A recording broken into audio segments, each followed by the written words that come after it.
For whatever reason, you decide to sell your home in Wewoka, Oklahoma, and you're curious as to what are the steps in selling my home?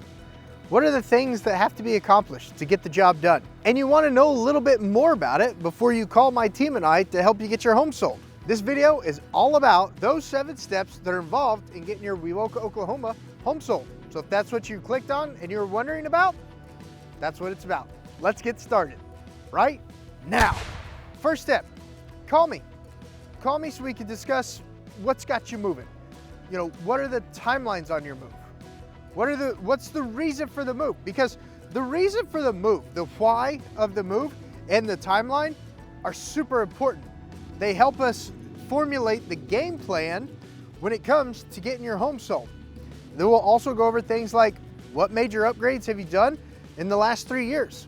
Do you have a new roof? Do you have a new heat and air system? What are those major upgrades? What are things that you love about the house? What are things you don't love about the house? Not hate, hate's a little strong, but just don't love. You know, what are those items? And then that's gonna help my team and I put together the valuation report of comparable sales. Because in Wewoka, Oklahoma, we're talking, you know, it's not cookie cutter type America. You know, we gotta look at each house compared to, we gotta look at each house on a case-by-case basis to see what the pros and cons of those comparables are that sold, and then weigh those against your home that you're selling. Because this is not, you know, your Oklahoma City cookie cutter neighborhood. This is Wewoka, Oklahoma, guys. You've got some special properties out here, and we wanna make sure that we set the price right. Step number 2, establishing the price and booking the photo shoot. And when we do that, we wanna take into account all those things we talked about in step 1, and we want to take into account what the market is showing us similar properties are selling for. If similar properties are 3 of them, just like ours, except they're missing a barn, or they're missing the pond, or they're missing the creek, or they're missing the highway access, we can maneuver the numbers to reflect the missing pond, the missing creek, the missing, you know, 100 by 100 hay barn. We can adjust the market accordingly to set the market price. And in setting the market price, the number 1 thing that we discuss and we don't want to do is overpricing the property.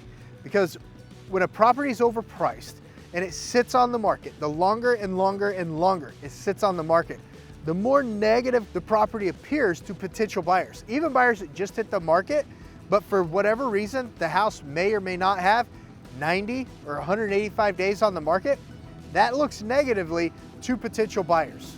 So we've got to set the price according to the market. We're not going to give the house away, but we want to set it right according to the market. Does that make sense? Step number 2, establishing the price and booking the photo shoot. Does that make sense? Thumbs up if it does. Step number 3, prepping for the sale. Prepping for the sale. We don't want to do the photo shoot. We don't want to do the videos.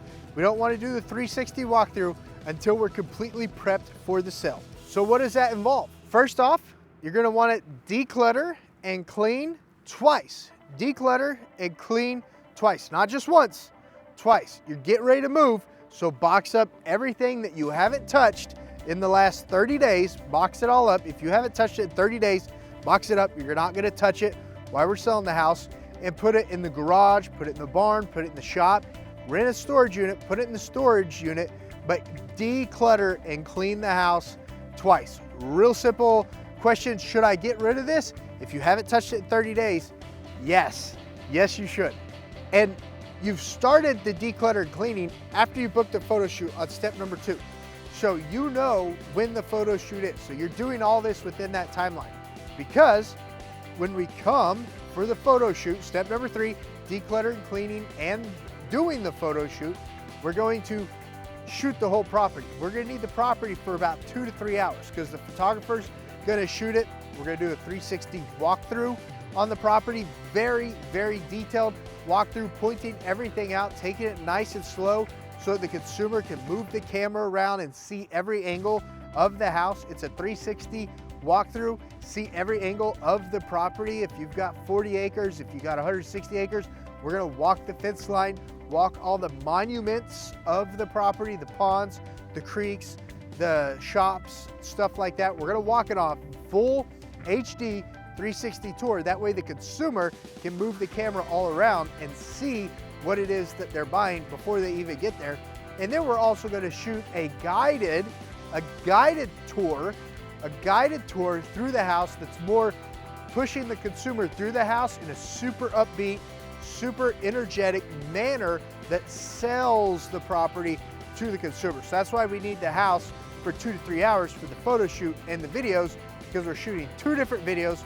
We're doing the photo shoot, putting the sign in the ground, putting the lockbox on the house, and getting the property ready to go live as soon as we get the photos back from the photographer. So step number 3, declutter and clean, prep for the sale, complete the photo shoot, the videos, the 360 walkthrough, complete all that so we have all the material needed to bring the property live. Does that make sense? Step number 3, pretty intensive, but that's what it is. Does that make sense? Real quick, you clicked on this video because you want to know the steps that selling your Wewoka home. Well guys, the first step is giving me a call so we can discuss everything about your home and doing the valuation report. So don't forget, if you're ready to make that move, if you're ready to go forward with it, give me a call, shoot me an email, or book a Zoom call down below. We can do a video conference call if you want, so we can go to step 1 and get you started on getting your Wewoka, Oklahoma home sold. Step number 4, bringing the property live. That's where we take all of the photos, all the videos, all the 360 tours, and we just bring it live, guys. It starts syndicating all over the interweb. Everyone sees it across the nation, internationally. It is seen everywhere. Because my team and I are Realtor members, of course, the 1.2 million realtors that we're members of are also out there promoting your property on their websites too, especially your local MLSs. Local MLSs like MLS OK, where it's got 5,500 people in it. They also get all of that work that my team and I did up front. They get that to promote to their customers too. So going live on the MLS and going live on the interweb, being syndicated out to all the different syndicators that we have, that's step number 4, is bringing that live. The biggest thing about step number 4 is we spoke about, on step 3, the photo shoot, we spoke about what showing times are good for you. Because as soon as we bring all that advertising live, guys, people are gonna wanna start seeing the house. And we want them to see the house when it's good for you. It needs to be convenient for you. We don't want the sale of your home to be stressful. We want it to be relaxful. So if you can't show the home until 10 a.m. every morning, we block off all showings until 10 a.m. Someone asks to see it before 10 a.m. We say, I'm sorry, we can't do showings until 10 a.m. We just tell them, no, we can't do that, sorry. If you celebrate the 7th-day Sabbath, like I do, then we just block off Saturdays, not a big deal. Friday after dark, Saturdays, no showings, not gonna do it. So that's what God says, no work on Saturdays, no work on Saturdays. We don't do it, not a big deal. But the showings and bringing it live is the main part of step number 4. We want you to be as relaxed, calm, and enjoyable during the sale of your home, because it is a stressful situation. Step number 5, offers and negotiations. Guys, we're dealing with the consumer. As a seller, you love your property, it's emotional. Unless it's an investor sale, then it's more like an asset. You're just selling it. Numbers make sense, numbers don't make sense. But if you live in the property and you're selling it, or it's your family's farm and you're selling it, it's emotional. We get that, we totally get that. But you gotta keep in mind too, as a seller, the consumer is who we're catering to. We need the buyer to fall in love with the house and wanna buy it. That way you get your check. If you're selling $1 million farm in Wewoka, Oklahoma, we wanna make sure you get your $1 million as smooth as possible. The easiest way to do that is keep your frame of mind focused on salesperson, as a seller selling a property to a consumer. Now, if a business is buying your farm, if the business is buying your 640-acre ranch or something like that, then it's a business transaction. But if it's a consumer buying your $1 million farm because they want to have a homestead for their family that they're moving from the East Coast or West Coast, we got to keep that in mind. And remember, during the negotiations and offers, that's who we're dealing with, guys. We're dealing with the consumer. So as long as you keep that mindset that you're here to sell a product, we're not asking you to give it away. We're just reminding you that you deal with a consumer. If they ask for something crazy, we just say, no, Mr. and Mrs. Consumer, we have an amazing ranch, we have an amazing farm here that we'd love for you to buy, for you and your family to live, you and your loved ones to live at. But guys, we're not gonna give you our horses with it. We're taking our horses with us. Unless you want to leave the horses. Then of course you can leave the horses. We can write the horses in the contract. Not a big deal. It'll probably be a personal property addendum. I don't know how horses work, but I know some of those horses that are registered are uber expensive. So we'll just take each contract on a case-by-case basis, and we'll look at it on a case-by-case basis so that it's a great contract for you when you sign on the finalization and accept the contract. Does that make sense? Thumbs up. Thumbs up on the offers and negotiations. Does that make sense? All right, perfect. Let's go to step number 6. Hey, real quick, if you're an agent watching my videos and you're getting value from these videos too, not just a seller, but also a real estate agent or someone who's ever thought about being a real estate agent, I invite you to give me a call, send me an email, or book a Zoom down below. I'd love to chat with you about all the systems, tools, training, and coaching that I have at eXp Realty and how you can put all of that into your business too, because eXp Realty is obsessed with agent success. So if you're a real estate agent, a team leader, a broker owner, or if you've ever thought about becoming a real estate agent, I invite you, give me a call, send me an email, or book an appointment down below. I want to chat with you about how eXp Realty is obsessed with your success. Let's get back into the video. Okay, so we just finished the first 5 steps. Guys, you're almost there on the 7 steps to sell your house. Step number 6, it's pretty detailed, but as a seller, you're not really doing so much. So at the very beginning, once you go under contract, title is open. The title company starts working on title, they build an abstract. The buyer, they start doing a majority of the work right here. They get the appraisal over if there's financing involved. They get the surveyor over to survey the property if you're selling a great big property. Even if you're selling a property inside city limits, just a city house in Wewoka, Oklahoma, a surveyor's still gonna come by. Let them do the survey. Don't chase them off. The buyer is also gonna be sending over home inspectors, well inspectors, structural engineers, roofers. They're gonna be sending over a bunch of people to take a look at that property to make sure it's a sound investment, especially if we're talking about a $500,000 or $1 million farm or ranch, guys. There's gonna be a lot of inspections. As a seller, remember from the previous step, you're selling a product to the consumer. Let the inspections happen, let them happen. Now, we're not gonna let anyone come inspect your house at 10 o'clock at night. That's crazy. And you'll always know when people are coming over 90% of the time. The surveyor may show up unannounced, but they come in, do the survey, and they leave. But 90% of the time, you're gonna know who's coming over. We've gotta get those inspections done so the buyer's comfortable completing the purchase of your property. And you're not gonna get that $500,000 or $1 million check until the buyer closes. So during this timeline that you're under contract, on step 6, that's when a lot of the work is being done by the buyer. As a seller, you're pretty much relaxing. You're sort of booking the movers, but not confirming the move yet.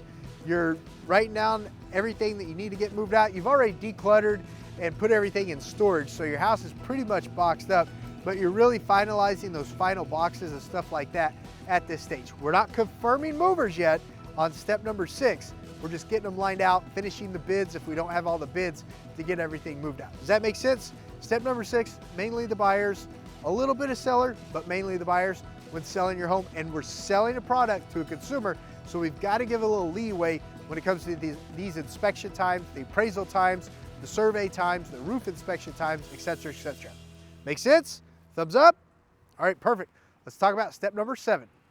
Step number 7, guys, the TRR's been finalized. You've started working on the repairs for the TRR. You're now 2 weeks to a week out from closing. You're confirming the movers. You're making sure everything is moved out of the home the day before closing, not the morning of, the day before closing. You want everything out of the home, and you're getting the broom clean scheduled. You're completing the broom clean, things like that. And also, the biggest thing that you don't want to do is you do not want to cancel your utilities. You do not want to cancel your home insurance. You don't want to cancel any of that stuff, because we need all of that stuff there, the home insurance, the utilities, in case anything happens and the closing doesn't go through. Occasionally something comes up where the closing doesn't go through that day, or in the worst case scenario, the buyer has a loss of life, they're not going to be able to close on the home. So do not cancel utilities, do not cancel your insurance, do not do any of that until you are completely closed, and the contract actually states that too. But you do, as a seller in step number 7, have to ensure that all of the stuff is out of the house. The house has to be completely vacant, the night before the closing. You could sleep in the house, sleep on some blow-up mattresses, or you may want to stay at the hotel, stay at the Best Western Plus or something like that. But you do not, you do not want to be moving the morning of closing. That is super stressful for sellers, and I don't want you to be stressed out the day before closing, because and I don't want you to be stressed out about moving the day of closing, because the morning of closing, the buyers are going to come do the final walkthrough, and they need to see what it is that they're buying that day, and it needs to be pretty much ready to turn over to them when they do that final walkthrough. So have everything out the day before closing, have everything out in the moving trucks, have the broom clean done, do not cancel utilities, do not shut off water, do not shut off electricity, don't cancel your homeowner's insurance until we're completely closed. Does that make sense on step number 7? It's pretty straightforward, right? And then the last part of step number 7 is you go to closing, sign the documents, have some pleasantries with the buyer, and you close on the home. That's step number 7 is the downhill slide. Step number 7 is the amazing part for you as a seller in Wewoka, Oklahoma. And closing only takes probably about 30 minutes to an hour, worst case scenario. You, as a seller, you're signing a lot less than the buyer is, and then we're just waiting for the buyer's wire to clear, which it probably already cleared, or get a funding number from the lender if the buyer's using financing. Thumbs up, you just closed on your home. That's as simple as it is, guys. Those are the 7 steps to selling your home in Wewoka, Oklahoma. That's how easy it is. Was that pretty insightful? Was that helpful? Thumbs up, thumbs up. All right, perfect. All right, guys. If you're a seller in Wewoka, Oklahoma, and you enjoyed today's video and you found it informative and you received value from it, guys, I invite you to call me, email me, or book a Zoom call down in the description below. My team and I are here to help you with all your real estate needs in Wewoka, Oklahoma. When you're selling a home, you're selling a ranch, you're selling a farm, we want to help you with all your real estate needs in Wewoka, Oklahoma. All right, guys, this video that's popping up right here, that video right there, they think that might be another good video for you to check out right there. And if you want to see all of my Wewoka videos, this little playlist right over here, that playlist, that's all the videos that I've made on Wewoka, Oklahoma. I'll see you guys on the next one.